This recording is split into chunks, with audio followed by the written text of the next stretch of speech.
ఇదేదో కొత్త రెసిపీ అనుకుంటున్నారా? వీడియో చివరి వరకు చూస్తే మీకే అర్థమవుతుంది. ఇది నా మిస్టేకా? గోంగూర మిస్టేకా? రైస్ మిస్టేకా? మీరే కామెంట్ చేయండి. నేను చేయడం అయితే ఫస్ట్ టైం అయితే కాదు. ఇది ఫిఫ్త్ టైం. గోంగూర రైస్ ఎప్పుడు చేసినా చాలా పర్ఫెక్ట్‌గా వస్తుంది.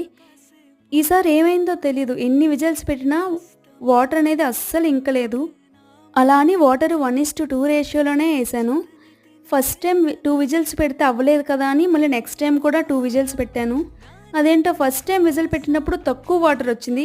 నెక్స్ట్ టైం మళ్ళీ 2 విజిల్స్ పెట్టినప్పుడు ఇంకొంచెం ఎక్కువగా వాటర్ రిలీజ్ అయింది. రైస్ పూర్తిగా చల్లారాక చలికాలంలో నెయ్యి ఉంటుంది కదా, అలా తయారైంది. వేడిగా ఉన్నప్పుడు టేస్ట్ చేస్తే జ్యూసీగా ఉంది. చల్లారాక నోట్లో ఒక్క ముద్ద కూడా పెట్టలేకపోయాం. ఇంతకుముందు నేను ఎప్పుడు వీడియో తీయకుండా ట్రై చేసినా చాలా బాగా వచ్చింది.